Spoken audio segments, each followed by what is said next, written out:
You can't relate to that if you're white, but you can listen and you can. Better yet and better for everybody. And National Football League, this hurts me. The clock is ticking, man. I'm sorry. That's what passes for groundbreaking commentary about football. Men crying, men whining, doing everything but dealing with what's actually going on in the game. That's how you keep the checks flowing in corporate media. Stir a little racial division, shed some tears, act emasculated, act feminine, act like the Instagram model sitting next to you knows just as much about the game, or connect with her. No one wants to actually discuss what's going on in the game. So we pretend that what Brady and Rodgers are doing is just as difficult as what Tittle, Roger Staubach, Terry Bradshaw, Joe Montana, and John Elway did. It's not. I can name all the coaches that I had. My high school football coach, Paul Day. I still am in contact with him. When I was in high school, my dad was on a work trip. We had a combine to go to. He got in the truck, said, let's go, and drove me into Kansas City to William Jewell for a combine. He didn't have anything to gain from that. I was a kid who wanted to get recruited, and he said, let's go. Got in his truck, and we left. Gary Pinkel took care of us. He was a man. Belichick, I was there for a very short time. He was a teacher. He was trying to teach us about life. This was not a facade. Coaches should be father figures. They should be the guys that are teaching you legitimate life lessons about how to succeed. Urban Meyer somehow has pulled the tarp over everybody's head here. Ohio State, even after covering up the domestic assault with one of his assistant coaches, they brought him back to teach a class about leadership and character.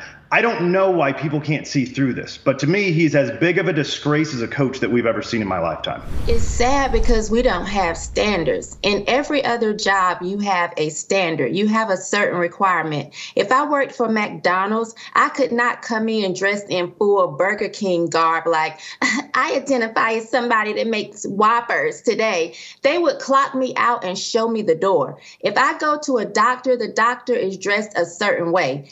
Every day, or when I get up here, Jason, I'm in the comfort of my own home.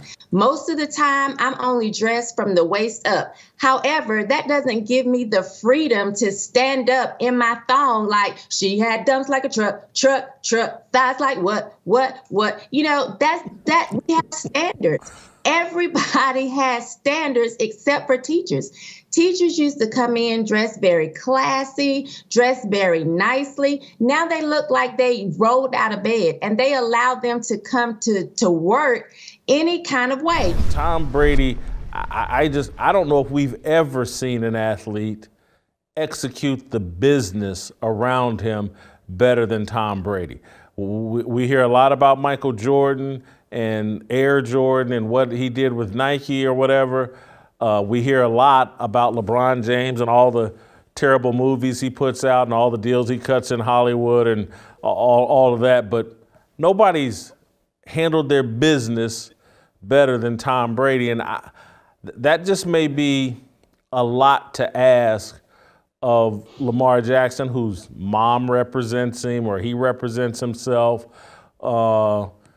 And then just to be able for any athlete, this isn't a color discussion, this is just for any athlete to have as much control over their ego as Tom Brady has, good luck finding that athlete. One is that all change isn't progress. And two is that oftentimes the average progressive is really a subversive, because actual progress means to build.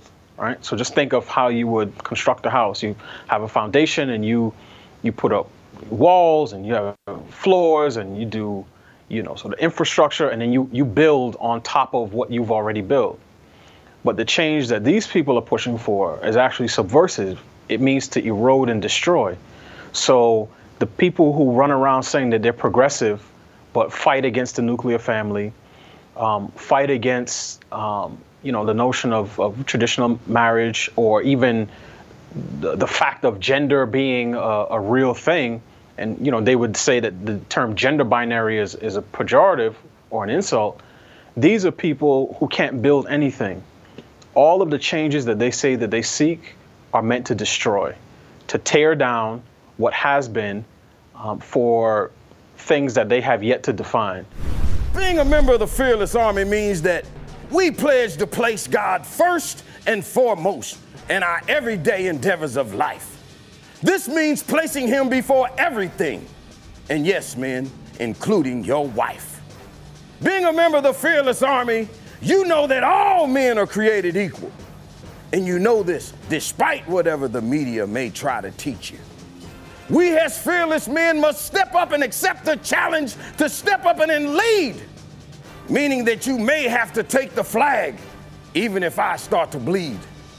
This is why it's so important to protect and nurture the life of that unborn seed. I think that we live in a culture that is in denial about eternity and like what happens after death and how significant that is. And if you do that, like in churches today, there's tremendous pressure on preachers not to talk about, say, hell and judgment and things like that.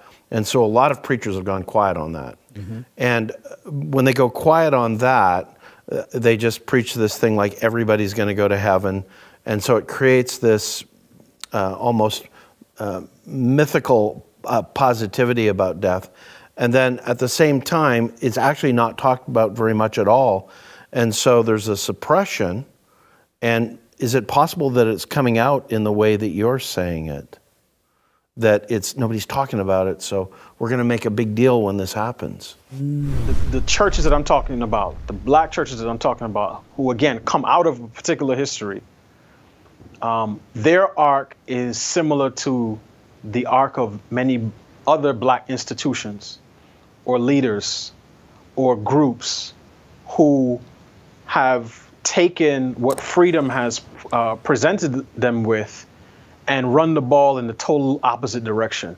We're at the point now, Jason, where the chair of the Africana Studies Department at Howard University, again, one of the most significant colleges and certainly HBCUs in the country, says that women who seek abortions in other states because of the Texas abortion law are basically channeling the spirit of Harriet Tubman and the Underground Railroad. That is how backwards our leadership class has become. How disruptive Dave Portnoy and Barstool Sports have been and continue to be. And for the first time, I think ESPN started in the late 1970s, and they've had no rival at any point in their history. And I know Fox Sports, and I work there, and I respect the people at Fox Sports, but Fox Sports has never had the balls to really challenge ESPN. And it's kind of laughable and to say, well, they got the NFL, the Fox Sports has all these other sports, and Barstool doesn't have any TV rights. It's laughable to call them a rival to ESPN or to say they're more disruptive and more of a threat than Fox Sports. But they are, and he is. He's actually disrupting things. We've handled, from start to finish, this COVID thing very stupidly. We've promoted fear. We've bullied people into getting vaccines that really didn't. The safest people are the people who had COVID and recovered from it. The antibodies. Those people are the safest. They should be walking around feeling very confident about themselves, but instead, we've bought into a myth that people that have taken these vaccine trials, these experimental vaccine trials, we're the greatest people on the planet. It's you unvaccinated people that are the threat. You're driving all of this. That whole narrative is blowing up right now in professional sports, in the NFL and the NBA. And again, I don't want to sound like I'm gloating, like I'm happy about it, but I'm just happy the truth is being exposed. When you talk about where we knew who the heroes were, is today everybody can be on TV.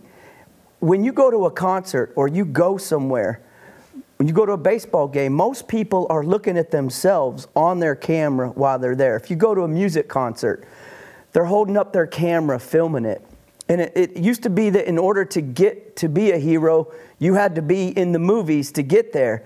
But now, you know, with our phones and the internet, I think those lines are just blurred so much because everybody has their own version of who they are, and we can promote things differently. And I think it's tough. There's so much information to consume. There's so many internet heroes and stars that are grown from really no specific talent other than followers. It's a unique time, definitely.